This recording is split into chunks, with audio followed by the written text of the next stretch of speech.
Welcome to the Leading Lane podcast for real estate pros by real estate pros with your hosts, Ashley Frederick and Stephen Birch.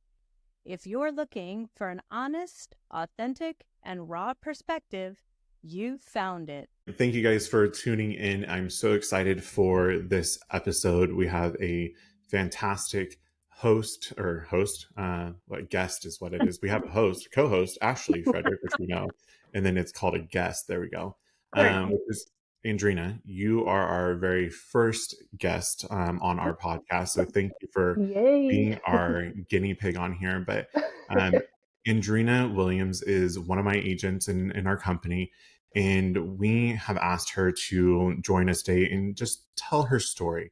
And again, just with everybody that has been listening to us, we're going to be real, we're going to be raw, and we're going to tell it how it is. So we're telling from our perspective. And, I want Andrina to be completely transparent in her perspective.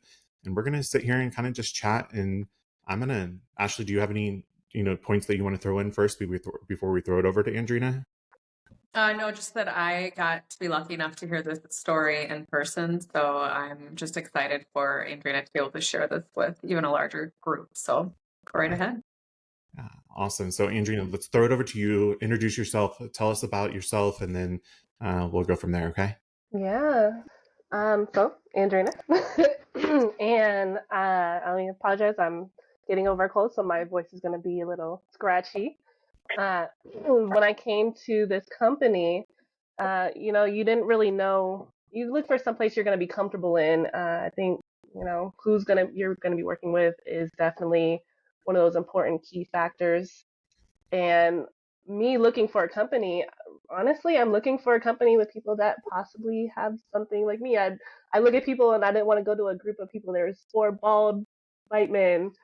That's not for me. I'm probably not gonna be as comfortable right away. And I found this company, and the company I actually chose. Realistically, I'm in Kansas, and so there's not a whole lot of diversity as much as maybe in other places. And the one thing was, everybody, there's brown hair, and there's not just all blue eyes and blonde hair, and my broker, there's some diversity, and there's, gay, and there's different walks of life. And I'm like, maybe I can find comfort here. And meeting with my broker was an amazing experience. I actually asked him, I was like, do I need to basically wash myself out? Like, are you expecting me to wash myself out? Do I need to come and straighten my hair? Do I need to, are you expecting me to pretend to be somebody I'm not? And absolutely, the first thing was just no, be you, have the big hair, tattoos, piercings, whatever it is, be you. There's somebody in this field that's going to relate to everybody. It's not a cookie cutter field. And so having somebody that supports that's really a nice experience.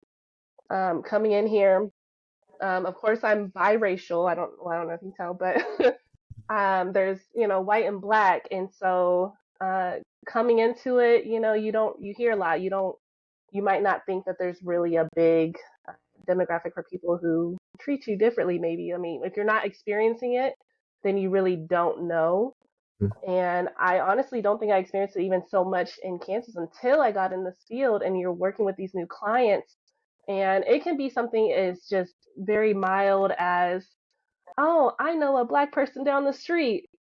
And then it's like, as far as to someone else telling me like, oh, you people, like you guys and your dry nappy hair, and like we're not friends, you just work for me. Like I've had both ends, and then I've had it even from other black people where they tell me maybe I need to just they tell me they're uncomfortable, they're not sure about working with a black person because maybe it's gonna deter people from coming to their home.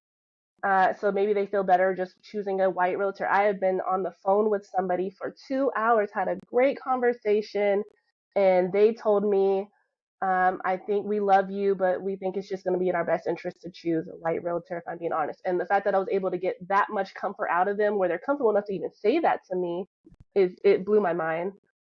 And then to have like kind of know like where do you go in this? Because of course there's that instant, I have to stay professional, but it's I don't feel very professional in this setting. Like you're bringing out a different side of me, but I need to keep my cool. But I don't know, you're trying to battle in your head what to do in this situation. How unprofessional is too unprofessional without being untrue to yourself? And, talking to your broker and, saying like, I had to have that real conversation as far as what do I do in this situation? Because it made me angry, honestly. And having somebody that knows where the right direction when they are maybe out of their realm, knowing they can direct you to another person, it definitely is helpful. And, I spoke with some people who had experienced it firsthand and were kind of able to give me those pointers. It helped tremendously. Let's unpack this, because I think it's so important on a lot of different levels of these different points that you've made, right? Um, it's absolutely sad that we're in a world that people treat other people differently because of their skin or their hair type, texture, or their sexuality, or whatever it's going to be. Like, there's a list of reasons why, or not why, or what people are angry about and have their opinions about.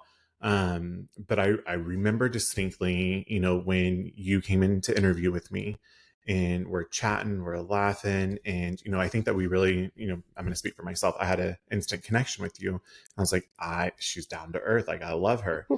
And I don't look at people for color or what. I mean, I don't look at them and judge them out that way. We're right next to a military base, and so I grew born and raised, and I call our area like a melting pot, because you have all walks of life. And I think I'm so fortunate enough to be able to experience that, and really, like, be able to be open to all nationalities and color and origin of where you're at. So, but anyways, when we were talking, let's kind of unpack, because we have people that are listening and not just watching us on camera here. When you say look like you hit a little bit on your hair. Go a little bit further into what you were meaning by that. Just looking for somebody who basically, okay, so if I'm seeing 4 white bald head men, I really don't know the extent of, there's a possibility that we may clash. Just that possibility of, there may be races. We don't know. We don't Mm-hmm. know. And so, going somewhere where it's like, you hope, like, maybe, oh, there's black people in this one. There is no places here. There are no places here that have that diverse, where there's like black people in this, and there's different cultures. Mm-hmm. There's not very many of them, and so you kind of have to take what you can get, honestly. Mm-hmm. And you have to trust your judgment. You have to take a look and just get a feel for people and hope that they really are just good people. And when I met with you, I instantly felt, this is good people. Mm-hmm. I'm not being judged. They want me to be myself because they understand the same way I do. There are people who are looking for me. There's Mm-hmm. people that are looking for you. There's people that are looking for me. Um, and there's somebody for everybody. And so, just looking for somebody in regards to having maybe the same similar skin color, or maybe normally my hair is a little bit bigger, but it's like, oh, she has an afro, that I relate to an app, like, that's like, it's a culture in its own, honestly. Or people with dreads, or piercings, tattoos, like, there's so many different things that wouldn't even know make someone comfortable just by looking at somebody. The Right. same way it can change, where a white person would see me, maybe, or somebody else that didn't have those similarities, and they may instantly be uncomfortable, and or maybe they not even uncomfortable, maybe they feel more comfortable with somebody else, or an older generation person feels more comfortable with an older generation person. It's just, who do you feel like we relate to? People instantly see faces. That is their first instinct, natural instinct to, they, as much as people don't judge, they're judging in some way, whether it be in a positive way or negative way. They're taking something from that face of Mm-hmm. what they, how they want to proceed or anything. Sure. And so when, and you'll have to help me with my memory here, but I believe was Jatera here before you? So I was the first one. First. I was the first black person that I'm aware of. When I came, there was nobody. We Right. had another agent come, Jatera. She came after me. She will tell you she came because she saw my face. We had And then another same, agent come, Aaron. He came because he saw me and Jatera's face. We had another right? one, Deanna, come because she saw me, Jatera, and Aaron's face. These are all things, and now you're bringing in this new culture. Like you're Mhm. adding to a culture already, but you're getting a different demographic. Absolutely. And I think that's huge. Like for me, when, some of the different courses and different seminars that I've been to, people talk about like how you have to be diverse and create diversity. Like you can't create diversity. Like you can't force people to come to your Yeah. business and work for you. And I think that, this is just like the culture talk that we've talked about, the camaraderie, like it has to happen organically. You have to make all walks of life feel comfortable with you. I don't care, again, what your skin color is. But I think I know that we've had conversations like this is my expectations. These are the way that the company is going. And as long as you align and you're going to do everything ethically, legally, and you align with my morals of the company, like cool, I don't care what you look like. And I truly believe that if you have all the people from the same group, quote unquote, clique or whatever you want to call it, same demographic, same circle of people, you're not reaching out into the other people. You're keeping yourself so small minded in such a circle because you're not pulling other outside influences. And if you want to be able to grow, not only just for an agent or for the company, you have to diversify um, all the way across the board. And there's a picture on I think it was on Instagram. It was all of these quote white girls, blonde hair, has the hat, basic white bitches, right? Like that have the Starbucks cups, and like they're saying that they're a specific office. Like I don't want that. And I couldn't just snap my fingers and say, I'm going to go completely against it. But I also had to prove myself because I too had to, go through a lot of negativity and people's opinion of my sexuality and my age. And I mean, like I had so many different things, and I'm not saying it's same, but I understood struggles. And so I could relate of some of these struggles that you were referring to. Um, Okay, I remember Ashley, do you have anything to throw in and keeping us online? Because, my brain's going to jump all over the place with this.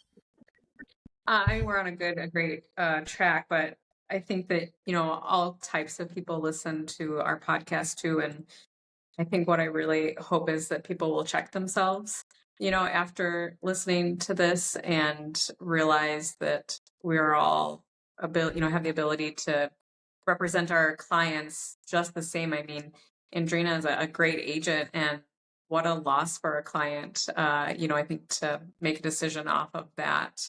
And I Mm-hmm. think, a little bit further, I think it'd be a great conversation to have as to when you do hear those things, like what do you and Stephen come back with when someone says they don't want to work with you? I think that that's something we should definitely talk about. I remember there was a situation in I don't know if this is the first time that you came to me about it, but basically bringing and raising that you have a client or a potential client that was making comments. I think it was the "you people" type of thing, and I was like, oh hell no, no, I don't even want their listing. I don't want to work with Mm-hmm. anybody like that. Like, let's not run after them. Like, I will go over there. Let's go. Like, I was ready to pack my bag and go knock on their door. But how did that make you feel as far as the client that you're interviewing with, or if that was your client too? Like, how did that make you feel? And then what about the conversation that we had to be able to help support you? Yeah, that client, she was my client. We had been working together for a few weeks, and I feel like I definitely have a way of connecting with a lot of different people, and even truthfully her, and to some extent enough for her to feel comfortable enough to start her real true colors starting to show up. Um, and it makes you feel really bad. Like I really, in the moment, for my client, she's somebody that likes to sign everything by hand. So when you have a client that wants to sign everything by hand, you're going to be doing a lot of visiting to their home.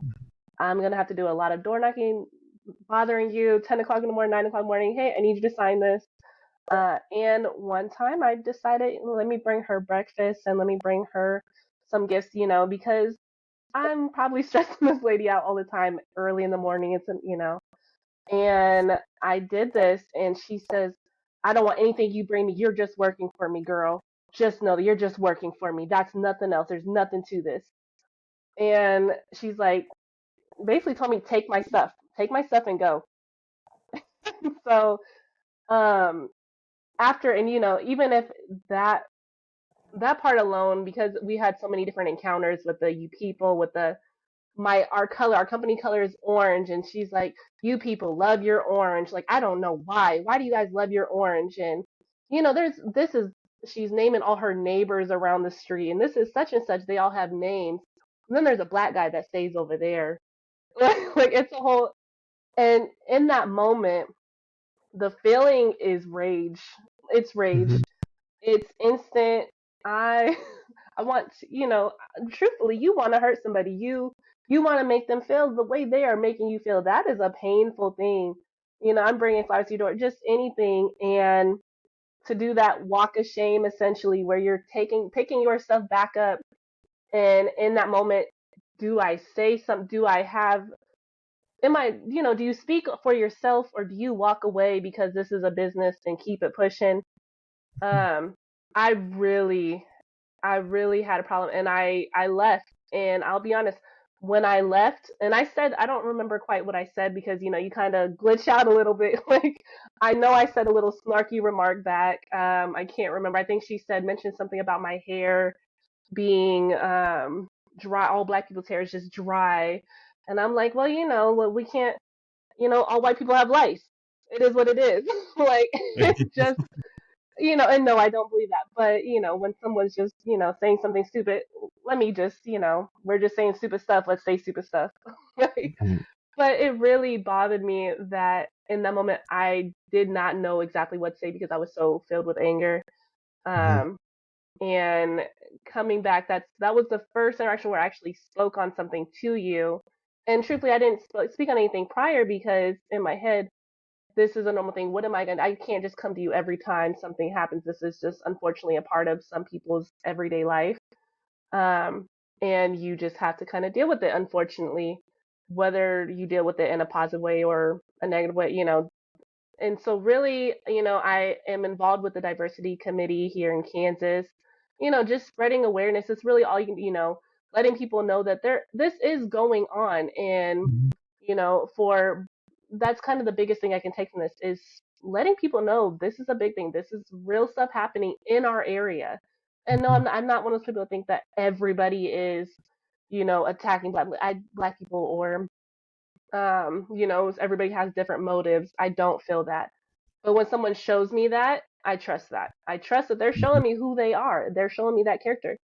And this is a real thing. And Mhm. people who are working with this person need to know this person is this type of person. We're not working with them. Mhm. Um, and so, I had, of course, went to Steven, and in that moment, the way that was handled, Steven can help. Steven definitely is a great motivational speaker. He definitely helps a lot. In this circumstance, he can only, you can only really help so much in this kind of situation.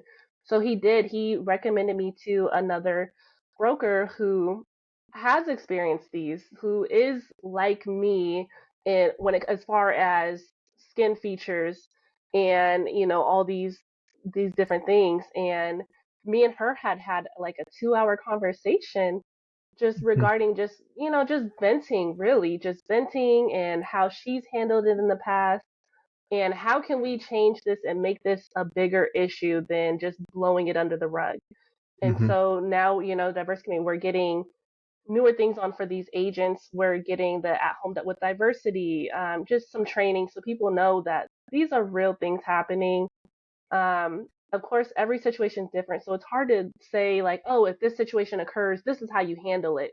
There's Mhm. no one way, and everybody's different. There's going to be situations where someone's going to completely lash out, and there's going to Mhm. be situations where somebody may walk away because they're very timid. And in my circumstance, I'm very playful, but I'll be very snarky. Like, I'll say some very crazy little joke, like, okay, we're playing like that, let's play.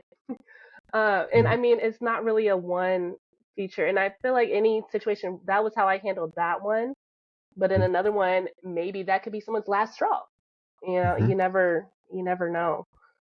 Yeah. And so, And if I remember, was it Nikita? Who is it yes, that I recommend? Yeah.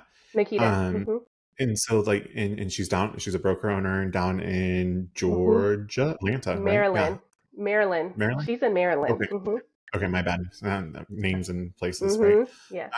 But I was thinking, I was like, okay, I know that I cannot say I've been in your shoes, right? Like there's no way like Hmm. I'm white, you're biracial. Like I totally understand that. So I knew that going that approach and trying to make you feel better with my words was not necessarily going to be the umph that you were looking for.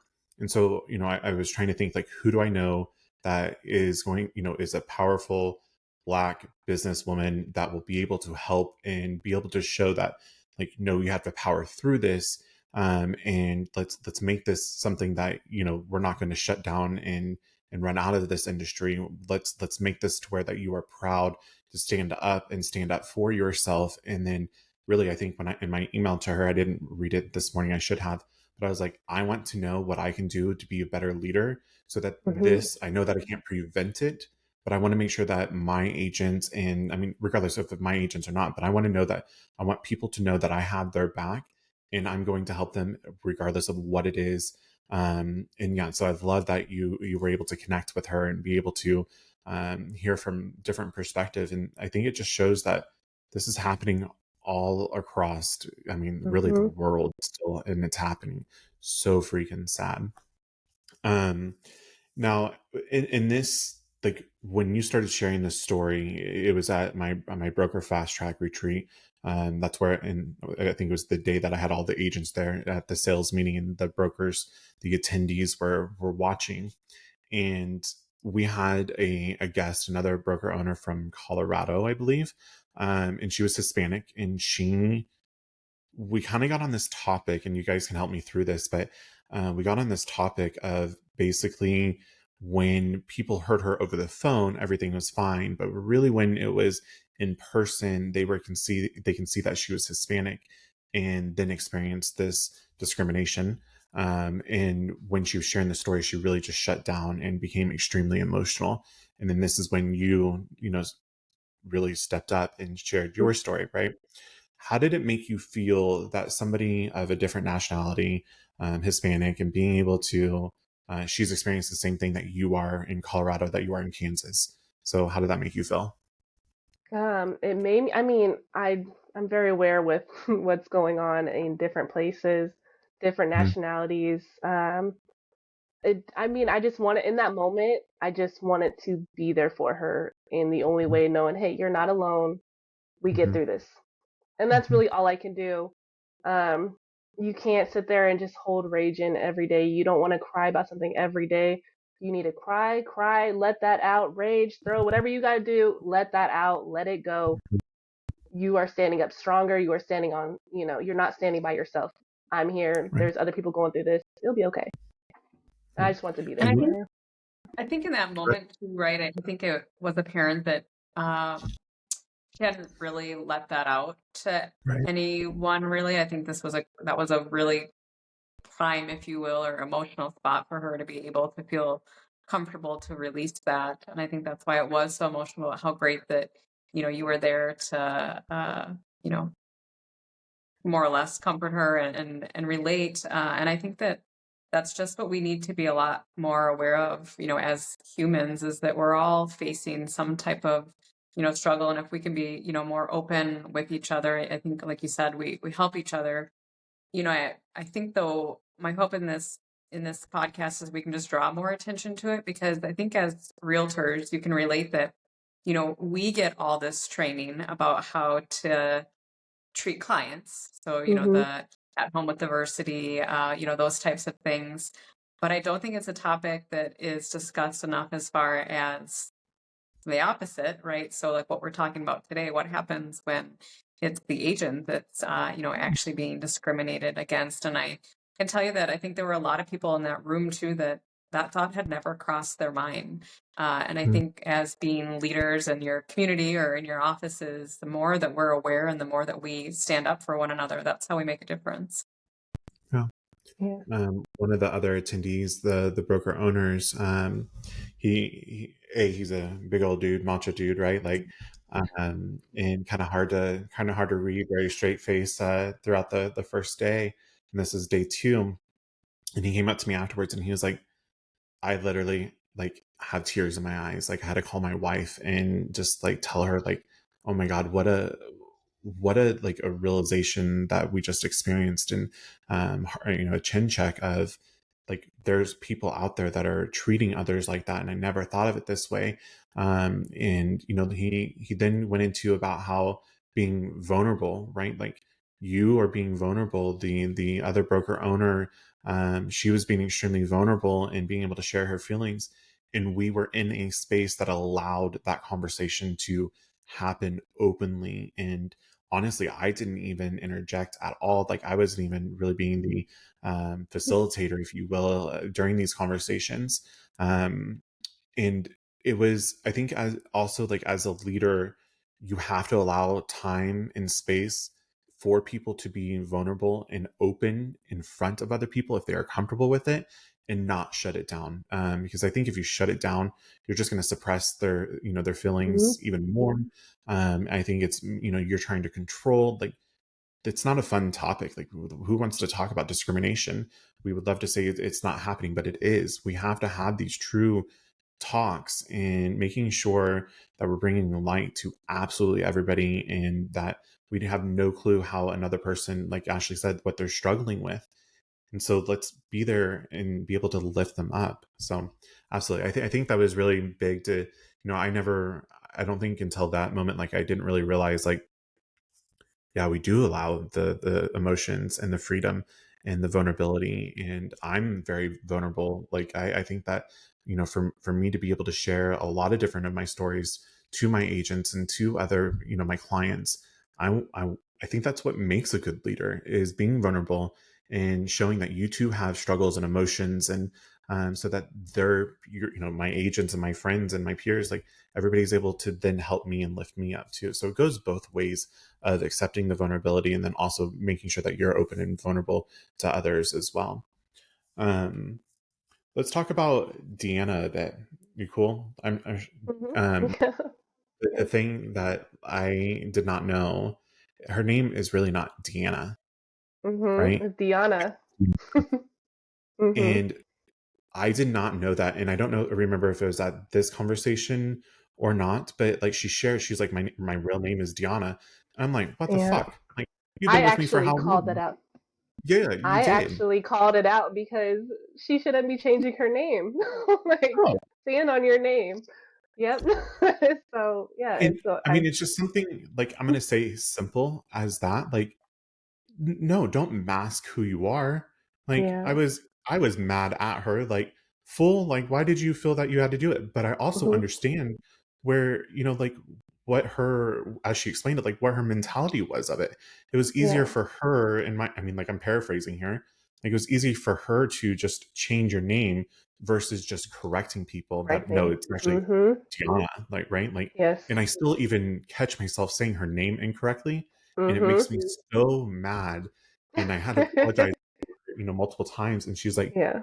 like at least you are acknowledging Trying. and you are Mhm. trying to make, the change. Like you've known my name for Mhm. what, a year as Deanna, and now it's Deanna. Like, okay. But yeah, so let's Mhm. go with that. Like, how do I say simple? It's really not simple. That's a huge thing. It's your name, it's your identity. Yeah. Um, what are your thoughts on that? I mean, it's a normal thing. I mean, even with my name is Andrina, and it's a normal thing. People call me Adriana, Andrea, Adrina.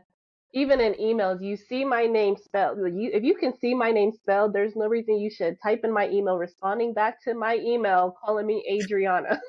There's no reason. I have no understanding of it. Um, in person, and and I tell people when I talk to them, I let them know, hey, my name is a little more difficult. You may not remember it right away, but we're gonna figure this out together. If you need me to correct you, just don't be offended. I'm going to correct you. I know with Deanna, I have my picture on my card.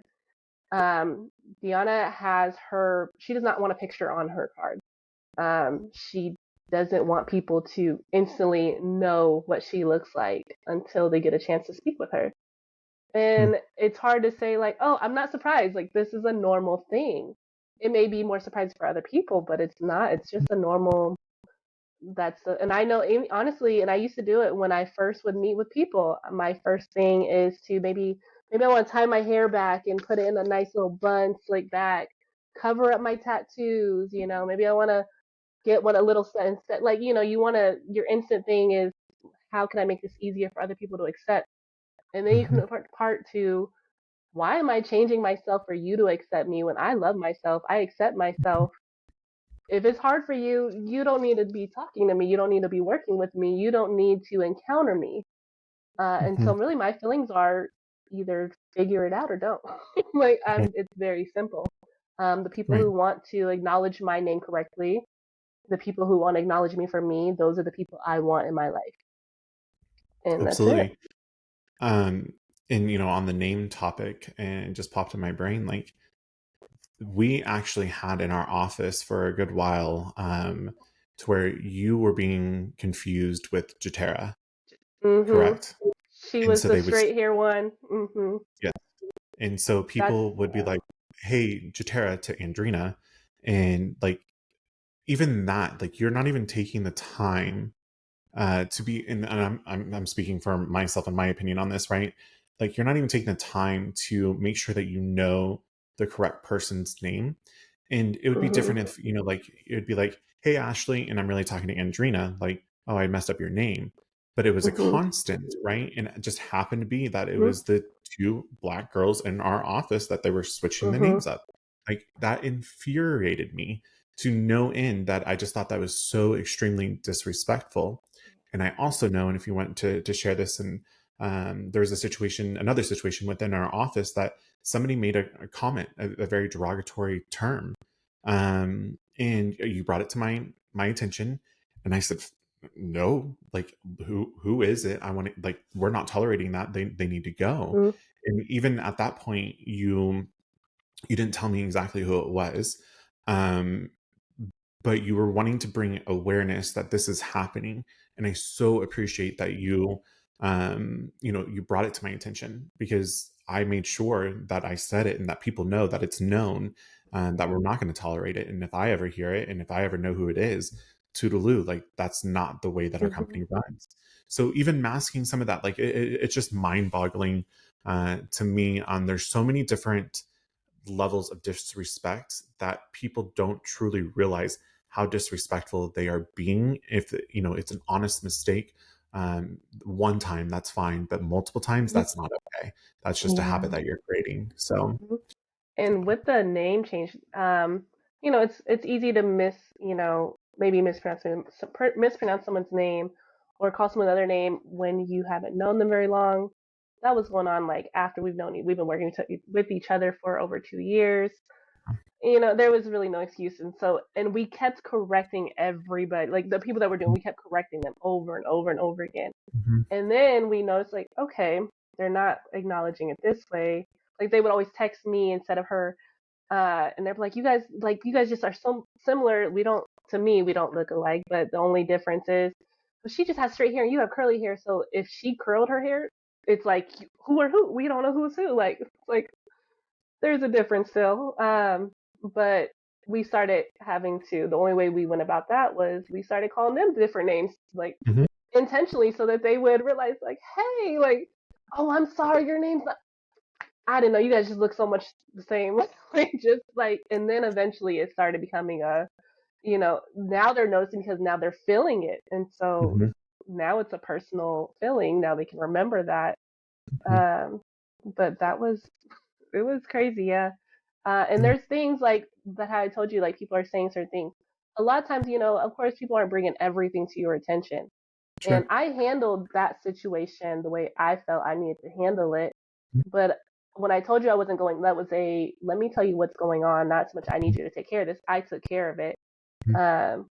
But it's just really just like how you are, like how you're able to, you acknowledge things. You're not trying to just sweep everything under the rug. You're not trying to hide our feelings on things. You're allowing us to bring this to your attention and try to, like, you're asking, like, okay, are you, like, when we go into that room, it's like, is this a venting session? What do I need to do? How can I help? You're going out of your way to try to fix a situation.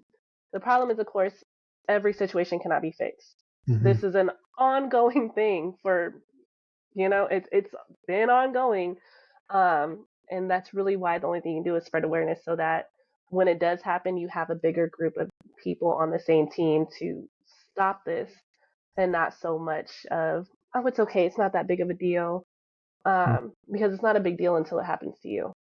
Absolutely. Totally agree.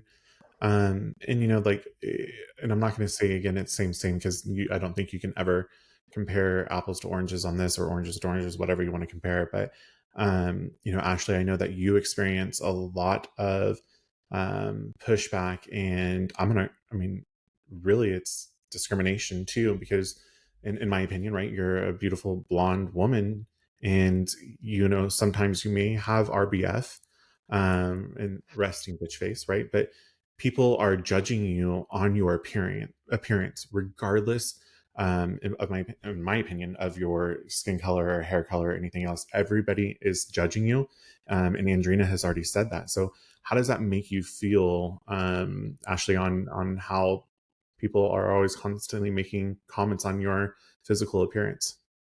Yeah, I think Andrina can probably relate to this too, that like over time, right, it gets a little bit easier, or you find a little bit more confidence to realize that it's really on those people, right? So for a long time, I used to internalize that. I used to do unhealthy things to try to make myself thinner, those types of things. And it just takes a while to really realize that it isn't you. And, what I noted on here is, for anybody that's, facing that type of discrimination, like, no transaction is worth the way that someone makes you feel. No friendship is, worth if someone is, derogatory, or can't see the light in you. And I think that just takes time. But I think it's really unfortunate for all of us, right? I think between the three of us, we all have something that is unique or different than others. And I find it unfortunate. And what I've come to now is it's their loss. It's not mine. Like, I know I'm a great friend. I know I'm a great realtor. And if they can't see past my, blonde hair, or maybe I'm a little shapely, or I have, nose ring, same thing. I mean, I've gotten all those comments. I started in real estate when I was in my late 20s, and I used to get that I was, too young to know anything. And it is just amazing. One thing I found lately, though, I heard it on a TikTok, but was when someone says something like that, to actually respond with, "Are you okay?" And the thought process is that you catch them off guard onto what they said, and then they actually think back to themselves, like, maybe that wasn't appropriate. And I've done that twice in the last month, when someone said something inappropriate, whether color, or somebody said something about my RBF, which, hey man, less wrinkles, we're all for it. And I did say, I was like, "Are you okay?" And they're like, "What do you mean?" And I was like, "Why would you say something like that?" And then they're like, "Oh, I'm just joking." And I was like, that's not funny though. And I think it really caught them off guard. But I think it is just, I remember, we've talked about, it is what it is, but like old white men, they struggle with females in general, especially a female that isn't afraid to question them. And, that was hard. I remember coming home, crying, and, why am I trying to make a difference? And nobody cares. But it is those people that are watching, that you don't know that are watching, that I'm trying to inspire. And every now and then you get someone that stops you out of the blue, that you would have no idea that they, are watching or anything. And they'll say, like, "Thank you," or "You're such an inspiration." I came out of an appointment yesterday, and I ran into an old teacher, and she gave me a hug, and just said, "I just wanted you to know what an inspiration you are in this town." And I was caught off guard, because, again, like, you just don't know who's watching. So I think if we all can realize that we are inspirations to people for whatever fact the difficulties that we're, facing, and the fact that we're willing to be so open to share. I think that's how we'll all continue to have these discussions, maybe help someone to think in a different light. Absolutely. And, Andrina, I do have to say, Ashley made a great point there. How many other people that are out there that are like you, that are, experiencing this, that aren't able to, or, too afraid to speak up or speak out yet? You to be able to inspire those. I mean, I know you inspired so many people in that room that day at the Broker Fast Track retreat. And it's a constant conversation that we still have. So, as scary as it is, I do have to commend you and applaud you of how brave it is that you are able to stand strong and be vulnerable and share your story. So that is absolutely freaking amazing. I love that about you, and you can continue to amaze me every single day. So. Okay, I don't want to glaze over the fact either, Stephen, that you have a situation as well that you've had to deal with that I think that a lot of people could relate to, and I would love to hear a little bit about that from you. Which situation? I've quite a few. Your sexuality. There's plenty, but let's talk about your sexuality.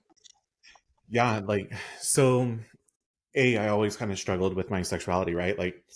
We're in the Midwest. It's, you kind of have to suppress yourself, and at least that's the way that I felt. And, I went to college, and honestly, one of the stories I was going to share, my freshman year, the mass majority of my friends were Black dudes, right?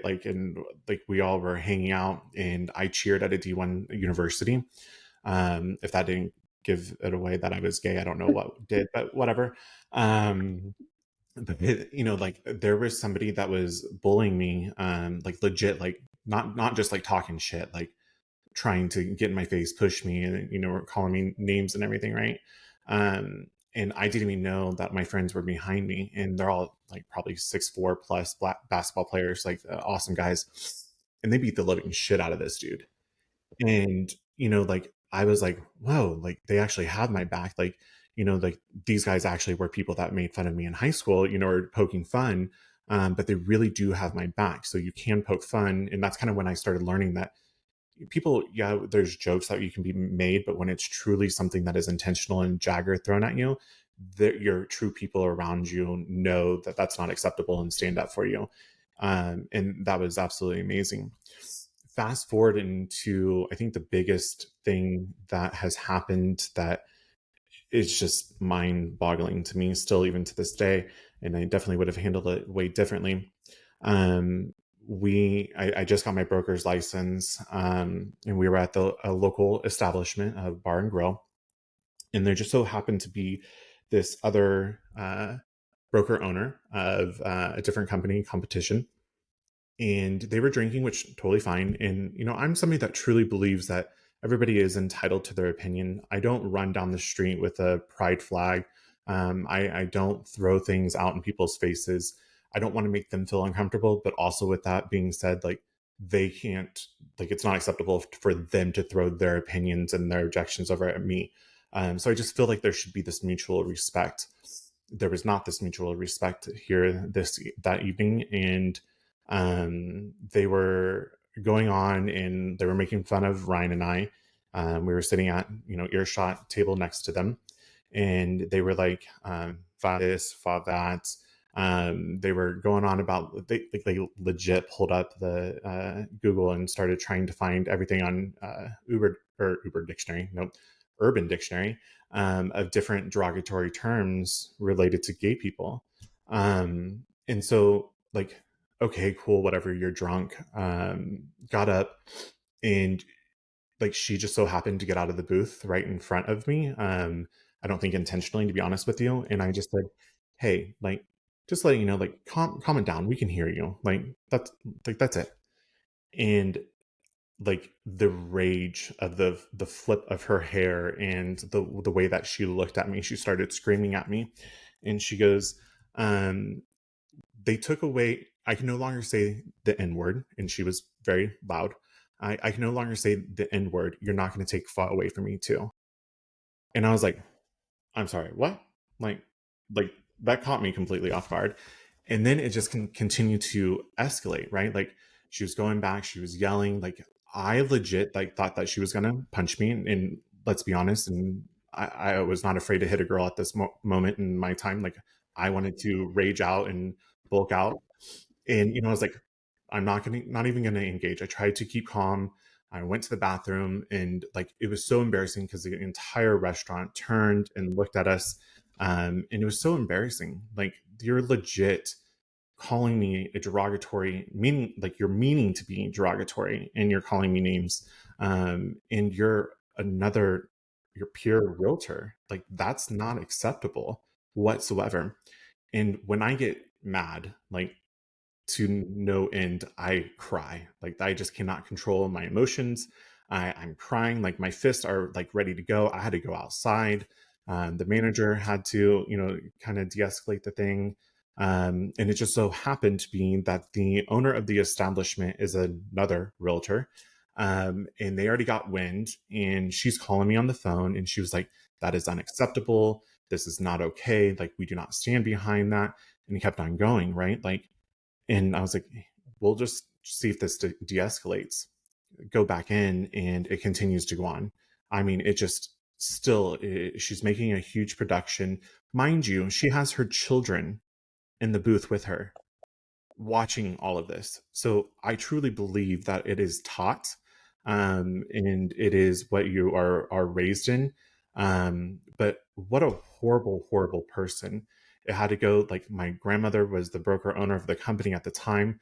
Like I had to call her to let her know because, hey, there's this big old fiasco that's happening. Like I need to loop my grandma in, my broker in, not because I'm going to my grandma to say, hey, fix this, but out of like from a professional standpoint, I had to let her know. Um, Long story short, like what happened was we met with my grandmother, called a meeting with other broker owners. There's multiple owners of this company at the time.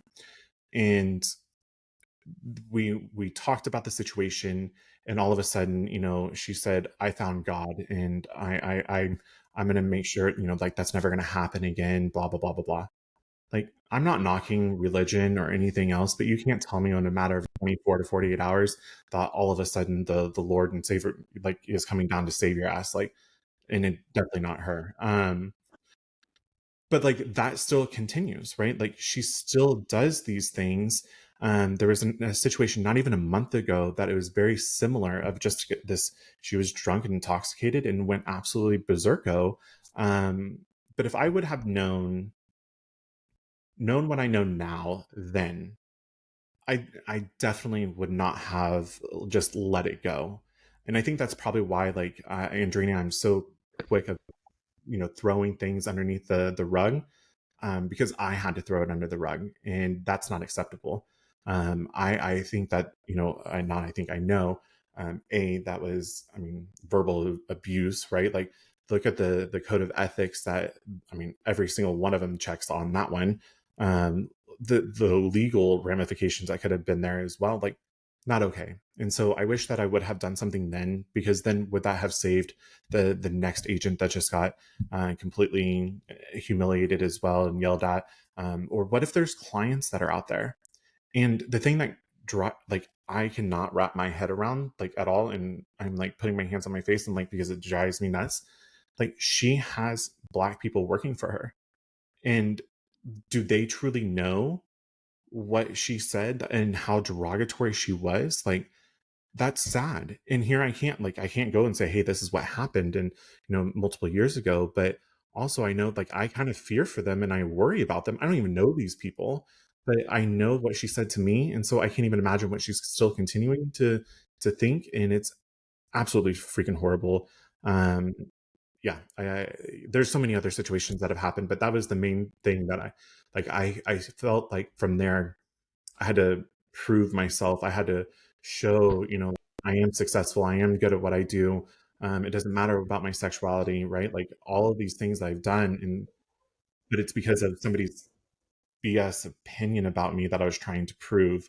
And it took me a long time to realize that I needed to love myself and prove everything to myself first before I could even allow to prove to other people. Now I don't need to prove to anybody else. And it's just loving myself and loving me first. So Yeah. Shitty situation. People, Mm-hmm. yeah. Yeah. I mean, and I think, right, like when you find people that you can just talk to about it, I think that helps a lot. But Andrina, one thing I wanted to come back to was, I think you said that after Stephen hired you, there were a couple of other agents that came on after that. Mm-hmm. Can you tell us a little bit as far as like how that made you feel, or what that meant, or how you were involved in that? I think I really like that I made someone comfortable enough to come to a company. I mean, I think that in its own, but then it's kind of like that the fact that I have to have the understanding of why that's the one thing that makes him comfortable to even give it a chance. That in its own is a whole thing. Um, but I'm glad that they were able to find somebody somewhere that gave them that sense of comfort and that belonging. Absolutely. Awesome. Yeah. Well, I hope that everybody that's listening has multiple different takeaways. And, if you have a story that you want to share, reach out to us, let us know. We would love to have other guests. And Andrina, I can't thank you enough. Again, you're a fantastic agent. You're a great friend. I really value our friendship and everything that we have gone through and grown through. And at the end of the day, I think that we all can continue to help one another and inspire other people that are out there to be able to be a better person and better human. So thank you everybody for listening, and thank you guys for hanging out for a little bit. Thank you for having me.